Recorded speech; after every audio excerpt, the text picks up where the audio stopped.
Hello my beautiful doves, my name is Mina and welcome back to my channel.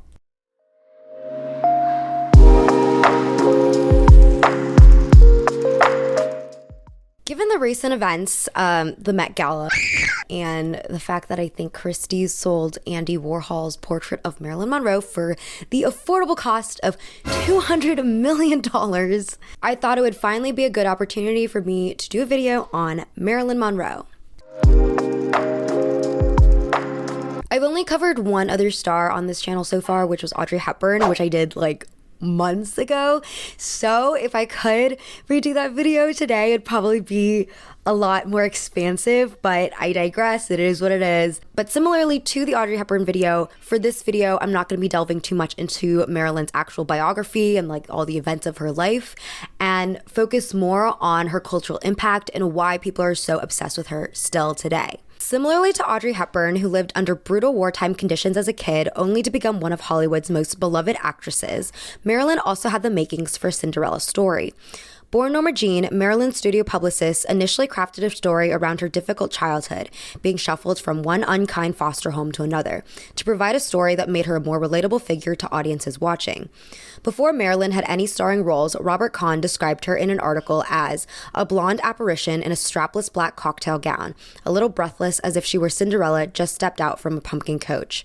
Many of Marilyn's films also reinforce the Cinderella trope, with her fictional counterpart starting out as a lost, innocent girl who ends up with a wealthy love match by the end. So, there's a lot to unpack for this video, so let's just dive right in. Marilyn Monroe continues to be one of the highest earning dead celebrities for years now, which is, of course, a morbid and kind of inappropriate industry to begin with. According to Forbes, last year, the total earnings for the 13 best compensated dead celebrities was $1 billion. The reason is when Marilyn died in 1962, she died with a net worth of $800,000, which is like roughly like $7.5 million today. But because of her lavish spending and generous donations, when her estate was settled, her net worth was actually like $370,000. In her will, she divided her money between her personal secretary, a few of her close friends, her half-sister, and also left a hefty trust for her mother. The important part here is that she gave her acting coach, Lee Strasberg, 75% of her intellectual property rights, and 25% to her therapist, Dr. Marianne Criss. When Strasberg passed away in 1982, his share passed on to his second wife, Anna Mizrahi, who I'm not sure ever met Marilyn because she married Lee in 1967. Afterwards, Anna signed deals that allowed Marilyn's name and face to be plastered on all kinds of different products. And then in 2011, she sold her stake to Authentic Brands Group for $20 to $30 million. Also, in 1999, Christie sold some of Marilyn's belongings for $13.5 million. Among these, her driver's license sold for $145,000, and a few photos of her dog, Maff, went for $222,500. Because these money-hungry corporate heads who virtually have like no attachment to the real Marilyn are the ones making the decisions for where to put Marilyn's face and name, it's no surprise that her face is literally just like plastered on every kind of product, from like Absolute Vodka to Mercedes-Benz to like yada yada yada. And because her face is like literally everywhere, that also leads to this long-standing cultural fascination for her. It's also worth noting that most of these photos of her are the same famous ones. Her standing over the subway grate in her white dress, her publicity photo for the movie Niagara, which is the same photo that Andy Warhol used in her collage. I literally remember learning about Marilyn Monroe before I even watched any Marilyn Monroe movies. I knew about the subway grate scene before I ever watched The 7-Year Itch, which is where the subway scene is from. And because her images are disseminated so widely and so carelessly, Marilyn has become like an ever-glamorous image, virtually a brand in our popular imagination. According to Virginia Postrel in her book, The Power of Glamour, promotional photos turned ephemeral scenes into permanent stills. We remember many of the most famous movie scenes not from seeing them flashing by on the screen, but from their repetition as printed photographs. Such images lift scenes out of the narrative flow, intensifying their grace and with it their glamour. Like wedding portraits or vacation postcards, the photos preserve transient experiences, distilling them into ideal moments. Even though when we think of the sexual revolution, we think of the 60s and 70s, Richard Dyer notes in his book, Heavenly Bodies, sex was seen as perhaps the most important thing in life in 50s America.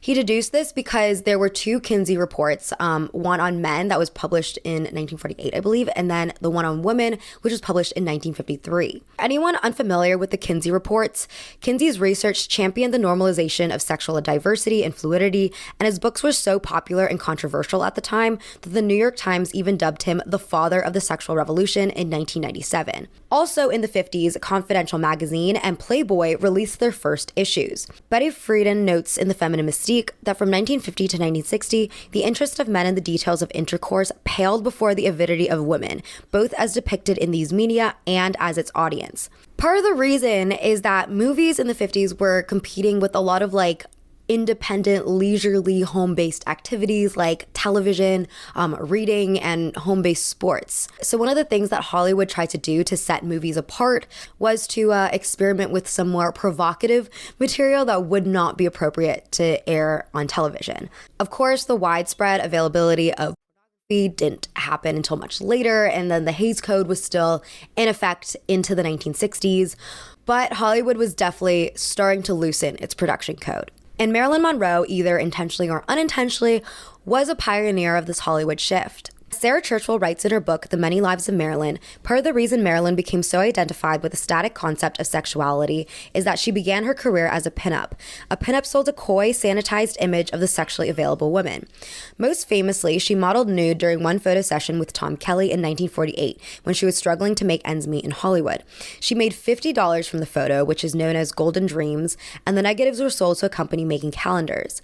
In March 1952, it became a major news story that Marilyn had posed nude for a calendar company. But at the time, relatively few people actually got a hold of these calendars and saw these photos. So in 1953, Hugh Hefner bought the negatives from the calendar company and used the photos to promote his new issue of his new magazine, Playboy. He bought the negatives for only $500 and he made millions, of course, from Playboy, never having paid Marilyn any cent of the profits.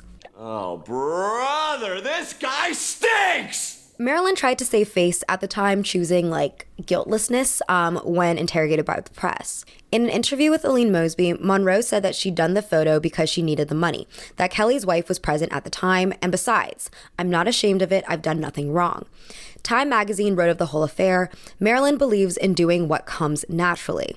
Unfortunately, all of this laissez-faire behavior led to this societal belief that Marilyn was inherently a very sexual person, which is a totally fine thing now, but in the 1950s, society was a lot more Puritan, and therefore her sexuality was sensationalized, and it was used as an excuse to ogle at her body and diminish her acting abilities. In 1956, Monroe had her only cover of Time magazine, which included a long feature-length profile. The writer noted, Marilyn Monroe's hip-flipping, lip-twitching, frolicsomely sensual figure is the latest curve on the path of erotic progress that has led Hollywood from the slithering vamp to the good-natured tramp.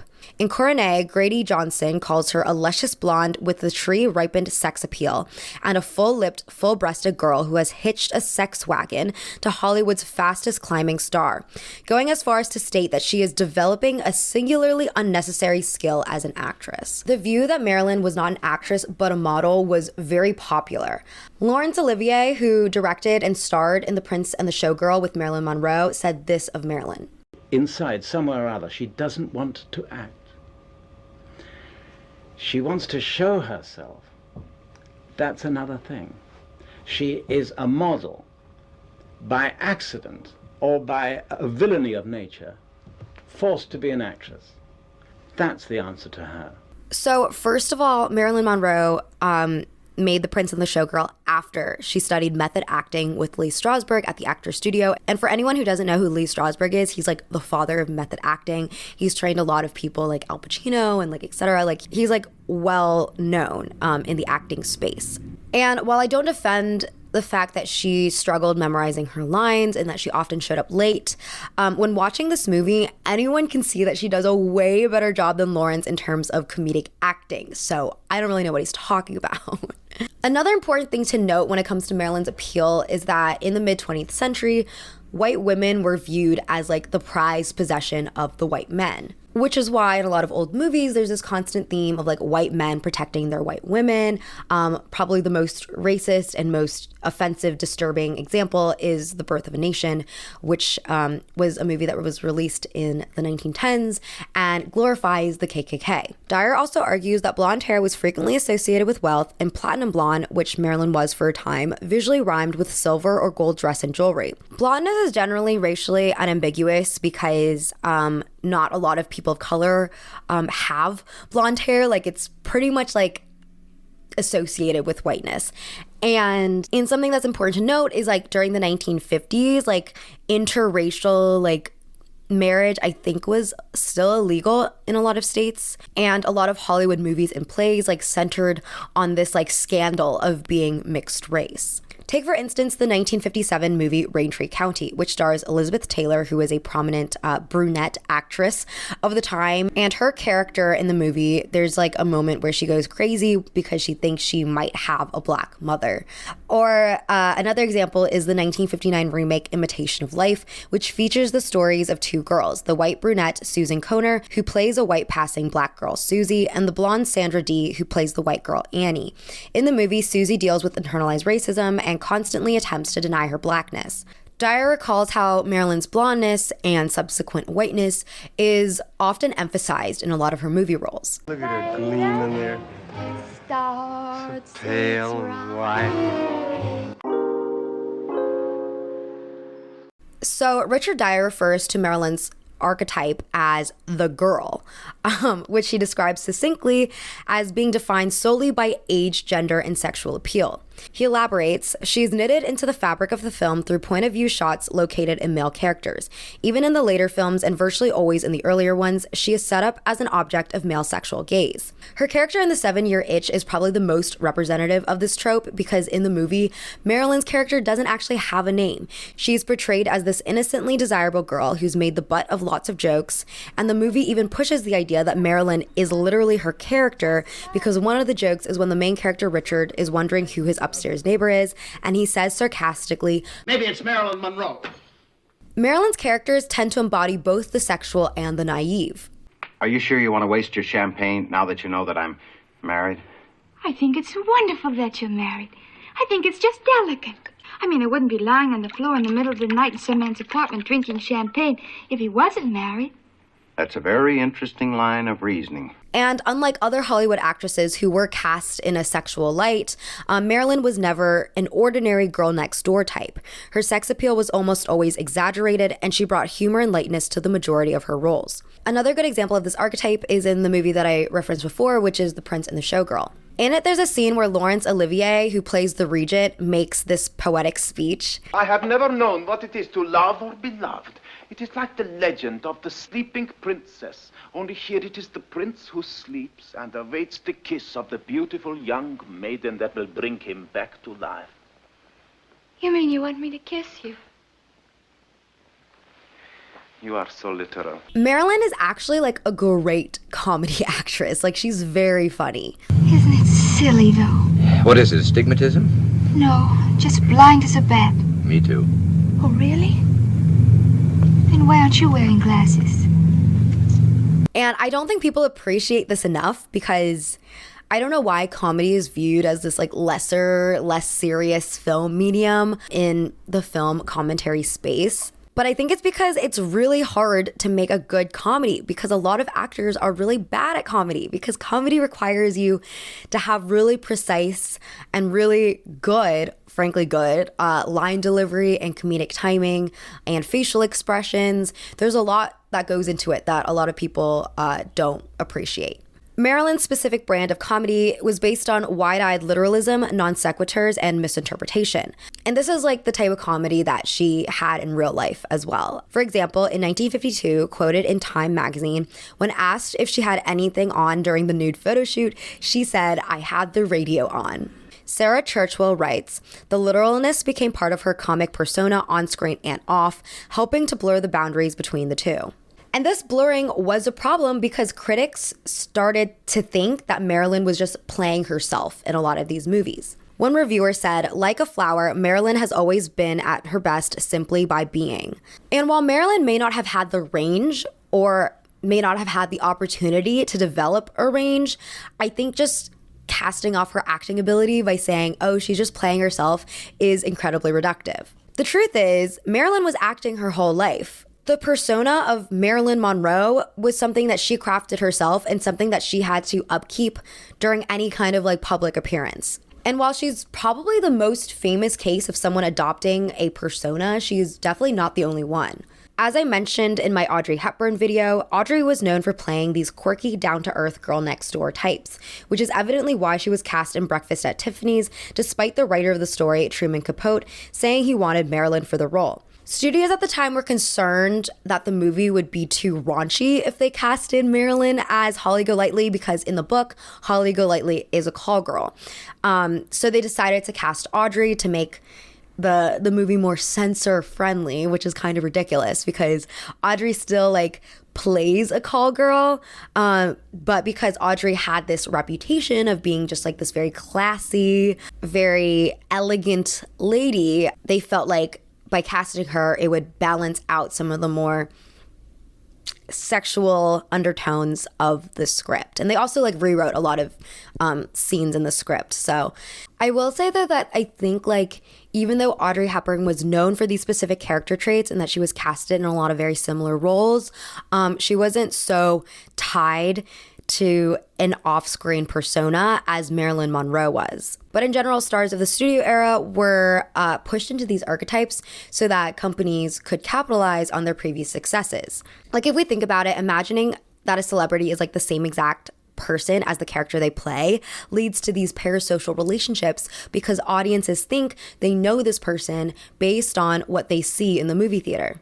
This is all to say that I don't think Marilyn Monroe should be undermined at all in terms of acting ability because she was basically like forced to play this character both on screen and off screen, which takes a lot of talent and labor. In some, Conkle writes, contrary to the belief that this meant she couldn't act then, Monroe gave a performance so convincing in all realms of her public existence that her ability to maintain this type in her film roles was believed to be not a performance at all. In the latter half of her career, Marilyn actually tried to break away from this archetype. Famously, she moved to New York. She left Hollywood in protest against Fox Studio because she believed, one, that she was not getting the roles she wanted to play, and two, because they were underpaying her in relation to how much money she was making them as a rising star. While in New York, she started training with Lee Strasberg at the Actors Studio. Once again, Strasberg is infamous for championing the method acting technique, which is a whole can of worms that I don't really want to open in this video. I'm personally against method acting because I feel like it's very dangerous and like kind of unhealthy because it's basically like pulling from your own traumatic experiences to create like authentic emotions. And I don't know, it just like doesn't seem that great. But with that said, it was definitely a style that was growing credibility in mainstream society thanks to successful method actors like Marlon Brando and James Dean. Then, in December 1955, she negotiated a new contract for the studio that gave her a better pay rate, required her to make only 4 instead of 14 movies in the next 7 years, as well as the ability to approve the directors of the films and to act in outside pictures, including those for her own production company, Marilyn Monroe Productions.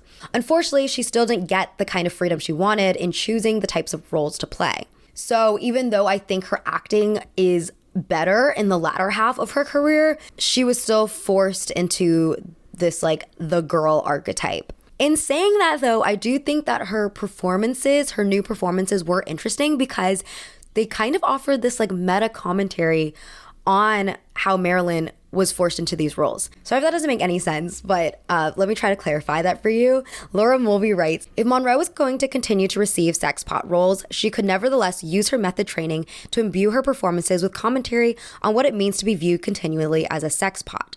For instance, in The Prince and the Showgirl, which was produced by Marilyn Monroe Productions, centers her character Elsie, who is like many of Marilyn's other characters, a showgirl.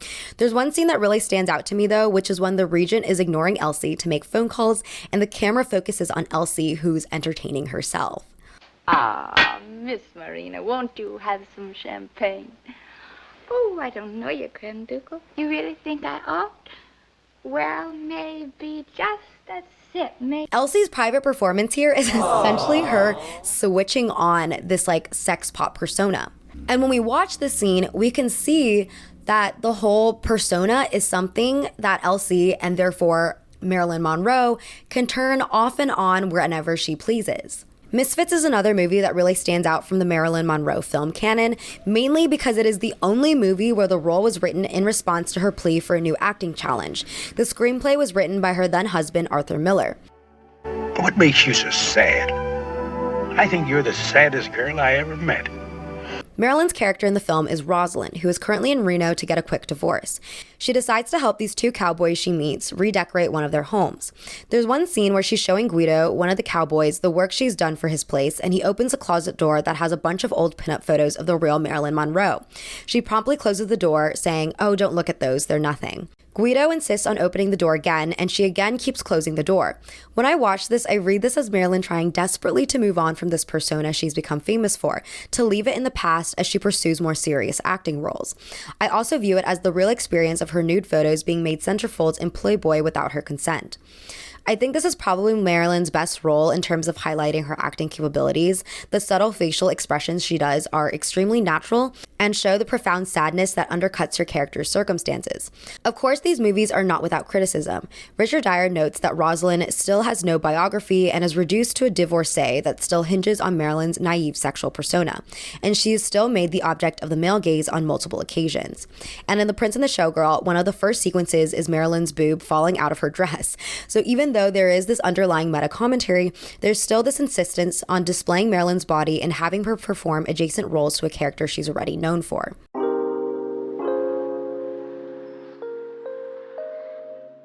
Photographer Richard Avedon, who worked with Marilyn in real life, once said of her, "There was no such person as Marilyn Monroe.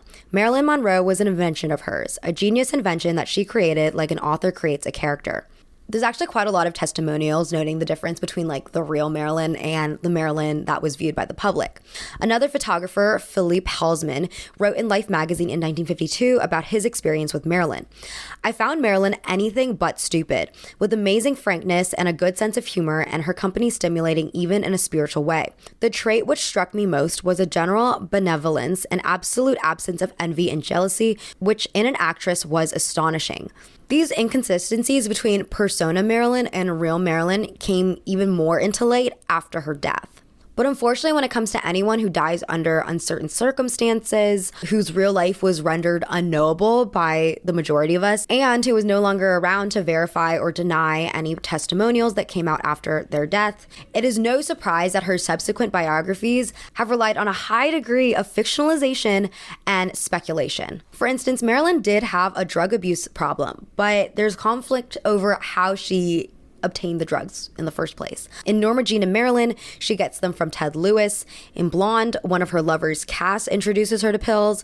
In The Secret Life of Marilyn Monroe, Johnny Hyde gives her drugs to calm her down on the set of All About Eve. But of these fictionalizations or speculations are really like disrespectful to me, because Marilyn was a real person and I feel like they just like botch her legacy. But I understand why they do it. Like, I think it's wrong, but I understand why filmmakers and writers feel like they have to fill in these blanks, because there is just so much modern interest in who she is and who she was, and people just want answers to questions. And once again, a lot of the interest that is garnered for her is because her image is literally plastered everywhere. Stephen Cohen analyzes several Marilyn biopics in his article and notes the gossip about her affairs, abortions, and possible or impossible assassination reinforces her immortality too, because their truthfulness is always disputable and debatable, giving her life story its sense of ongoing currency. There are definitely parts of her story that are true and tragic, like the fact that her mother did have schizophrenia and couldn't take care of her, which put Marilyn in numerous foster homes. The fact that Marilyn had 3 unsuccessful marriages. The fact that she had trouble conceiving and had endometriosis. The fact that she had mental illnesses. The fact that she was basically bullied and exploited by the Hollywood machine. And the fact that she died early at the age of 36. Conkle also notes that Marilyn's persona reflects the story of a woman who was the damaged famous. The damage of fame includes mental health problems, addictions, and bankruptcy, which evidently draws people closer to the injured celebrity.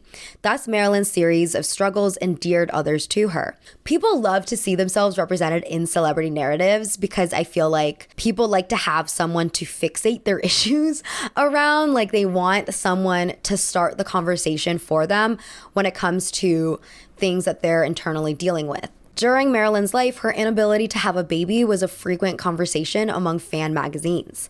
One Photoplay article imagined Marilyn saying, which I feel like is just totally inappropriate. But anyways, the article said, "Someday when I grow up, I'm going to have a little girl of my own, and I'm never going to leave her. Never, never." Marilyn was essentially a vehicle for these women to talk about their issues when it came to like reproductive health and childbearing. As of very recently, we've seen Kim Kardashian donning 2 of Marilyn's actual dresses. We've seen numerous depictions of Marilyn Monroe in pop culture, whether that be a recreation of her Gentlemen Prefer Blonde sequence or a recreation of her photo shoots.